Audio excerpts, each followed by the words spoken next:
The Mystery of Abisola, the Beautiful Ghost. Here is a true story of the eerie side of infidelity.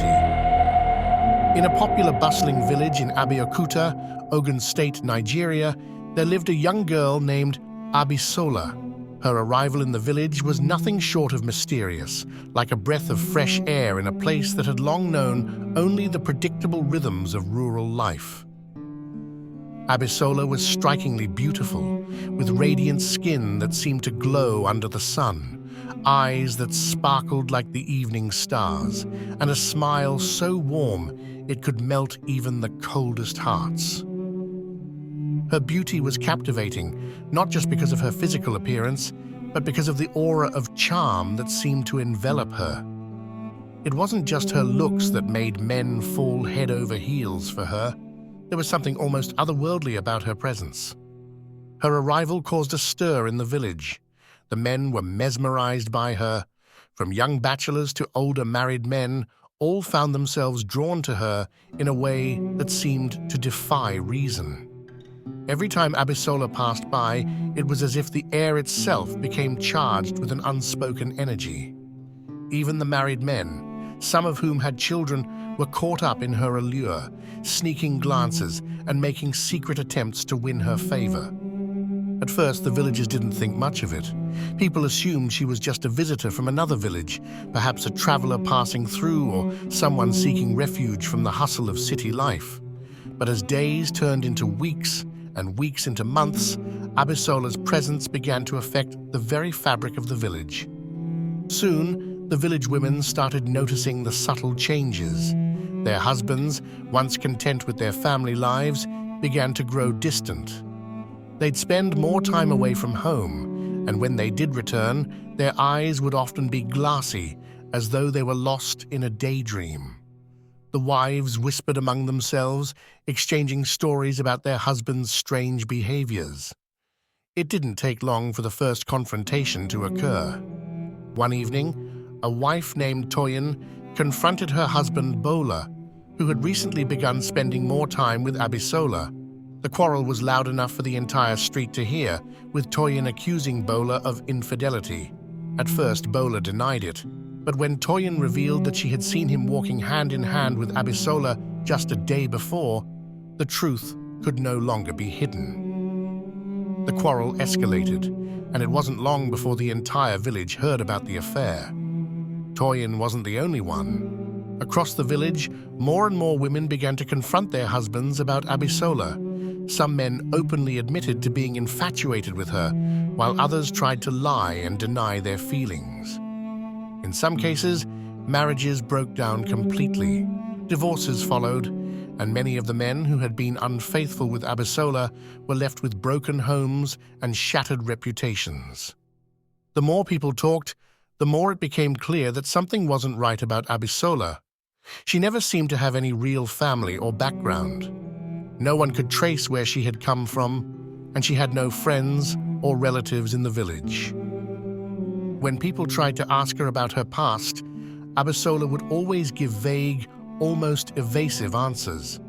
She claimed to be a visitor, simply passing through the area, but no one could figure out why she had chosen this particular village or why she was so alluring to the men. Among the villagers was a young man named Aid. He had known Abisola for some time now and, like many others, had been enchanted by her beauty and charm. He had asked her out several times, but Abisola had always politely refused. Despite this, Aid couldn't shake his feelings for her. It was clear that Abisola was more than just a beautiful girl from another village.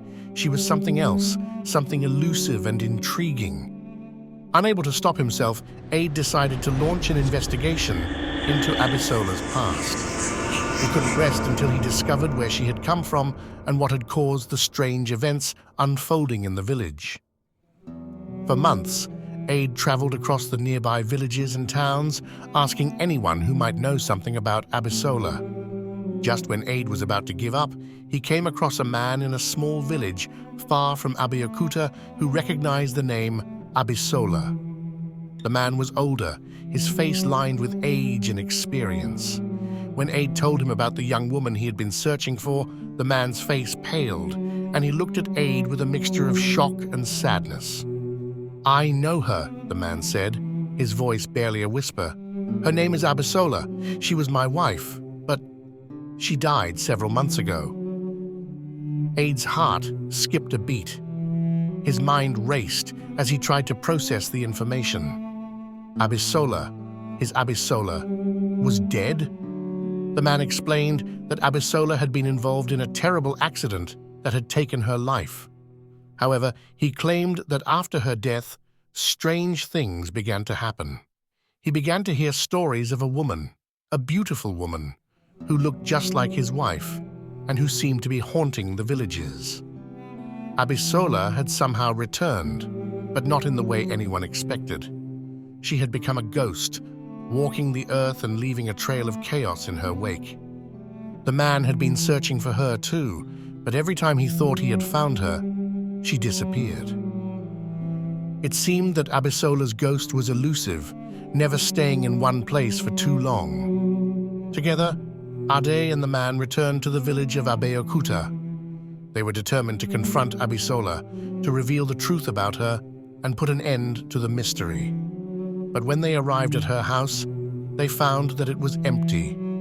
Abisola was nowhere to be found. They searched high and low, asking around, but no one had seen her. It was as if she had vanished into thin air. In the days that followed, the villagers began to talk. Word spread that Abisola was not a real person, but a spirit, a ghost who had been walking among them. People began to fear her, and the men who had once been enchanted by her beauty now looked upon her with dread. They had been in the presence of something they couldn't understand, something that had changed their lives forever. And just like that, Abisola was gone. The village never saw her again. The men who had fallen under her spell returned to their wives, their homes, and their families. But the memory of Abisola lingered like a shadow over the village, a reminder of the strange and unsettling events that had unfolded in Abeokuta. As for Adi, he never spoke of his journey again. The truth had been too much for him to bear.